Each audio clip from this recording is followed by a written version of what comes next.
আমরা আগেই দেখেছি যে চলমান ঘর্ষণ গুণাঙ্ক বা কোএফিশিয়েন্ট অফ ডাইনামিক ফ্রিকশন বা কিনেটিক ফ্রিকশন স্থির ঘর্ষণ গুণাঙ্ক বা কোএফিশিয়েন্ট অফ স্ট্যাটিক ফ্রিকশনের থেকে কম। প্রশ্ন হচ্ছে কেন? আর এটা অবশ্য আমরা আমাদের সাধারণ অভিজ্ঞতা থেকেই জানি যে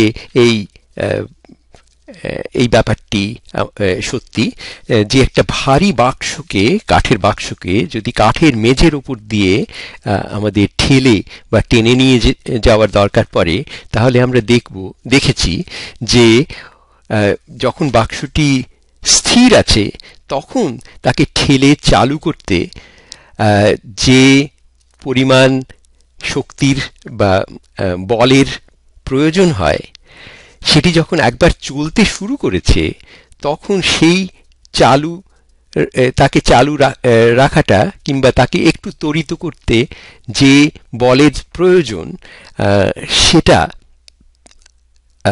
ওই প্রথম অবস্থার থেকে কম। এবং গতিবেগ যদি তার বেড়ে যায় এবং সেই সমান গতিবেগে সে চলতে থাকে, তাহলেও একটু কম জোর হলেও তাকে চালানো যায়। এই প্রশ্ন কিন্তু কেন, সেই প্রশ্নটা একটু তলিয়ে দেখা যাক। তাহলে এখানে আমরা দুটো ছবি এঁকেছি। প্রথমটা হচ্ছে একটা ভর এম, সে স্থির অবস্থায় রয়েছে এবং তার যে কোএফিশিয়েন্ট অফ ফ্রিকশন এখানে সেই মিউ সাব এস, এবং ডান দিকে সমান বেগে সচল যে ভি গতিবেগে ডান দিকে চলেছে, তার জন্যে যে কোএফিশিয়েন্ট অফ এখানে ডাইনামিক ফ্রিকশন বা কিনেটিক ফ্রিকশন মিউ সাব কে। এই দুটো অবস্থার মধ্যে এরা একই সমতল এবং এই বস্তুদের অবস্থা একই, তাদের আকার এবং তাদের মসৃণতা সমান, শুধুমাত্র তফাৎ হচ্ছে বাঁ দিকেরটি স্থির এবং ডান দিকেরটি অস্থির বা সচল। তো কেন এই mu sub S mu sub K এর থেকে বড়? এটাই হচ্ছে প্রথম প্রশ্ন। আচ্ছা, তাহলে ব্যাপারটা বুঝবার জন্য আণবিক স্তরে গিয়ে ভাবা যাক এদের এই সমতলগুলি কেমন। তো প্রথমে আমরা জানি সেটা যে যাকে আমরা সমতল সাদা চোখে দেখছি, সেটাকে যদি আমরা একটি অনুবীক্ষণ বা খুব বড় আতস কাঁচ দিয়েও দেখি, তাহলে যে দেখব সেটা এবড়ো খেবড়ো। এবং এটা যদি আণবিক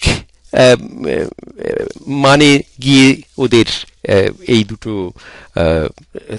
সমতলকে দেখা যায়, তাহলে দেখব তাদের এবড়ো খেবড়ো অনেক বেশি তারা, এবং তাদের মধ্যে বড় বড় ফাঁক রয়েছে, এবং সেই জন্য এই অণুগুলো একটা বস্তুর, ধরো মেঝেটির যে অণুগুলো এবং বাক্সটির যে অণুগুলো, তাদের মধ্যে নানা রকমের দূরত্ব, কোনোটা খুব কাছাকাছি হয়তো এসছে, কোনোটা অনেকটা দূরে, কেউ কেউ হয়তো অঙ্গাঙ্গিভাবে লেগে রয়েছে এবং বেশিরভাগই কিন্তু খানিকটা দূরে দূরে রয়েছে। আচ্ছা, এই হচ্ছে স্থির অবস্থা। অণুরা একে অন্যের সঙ্গে সোজাসুজিভাবে যুক্ত নয়, এবং আমরা আরো জানি যে অণুপরমাণুদের যদি আরো ভালো করে দেখা যায় বা তাদের যদি তাদের পরীক্ষা করা হয়, সাধারণত এটা সোজাসুজি পরীক্ষা নয়, একটু দূরে গিয়ে পরীক্ষা করতে হয়, মানে ওই অ্যাটমিক বা নিউক্লিয়ার এদের দূরত্বগুলো এতই ছোট যে আমাদের সাধারণ অণুবীক্ষণ সেখানে পৌঁছয় না। আচ্ছা, তাদের মধ্যে শূন্যস্থানই সিংহভাগ, পরমাণুদের কেন্দ্র অতি ক্ষুদ্র, এবং তাহলে তড়িৎ চুম্বকীয় বল এই ধনাত্মক এবং ঋণাত্মক অংশগুলোর মধ্যে টানাপোড়েন চালাচ্ছে। এইভাবেই এই যে স্ট্যাটিক ফোর্সের মূল হচ্ছে এই অণুদের মধ্যে এবং এমনকি পরমাণুদের মধ্যে যে এই টানাপোড়েন, ইলেকট্রোম্যাগনেটিক ফোর্স যাদের বলে।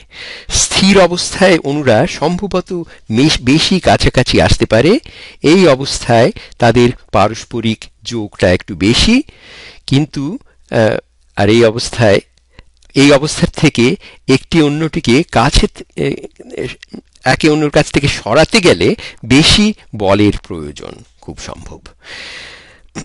এবং এরা কোটি কোটি অণুর সমষ্টি, আমরা যেটুকু দেখছি তার মধ্যে চলন্ত বস্তুদের মধ্যে সম্পর্কটা এত নিবিড় নয়। তাই অপেক্ষাকৃত কম বল প্রয়োগেই একই পরিমাণ ত্বরণ সৃষ্টি করা যায়।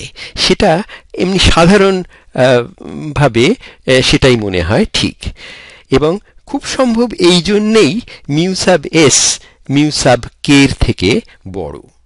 তবে এই বিষয়টি খুব পরিষ্কার নয়, এবং এই বিষয়টির যে অংশে, যে জ্ঞানের যে অংশে এটি পড়ে তাকে বলে সারফেস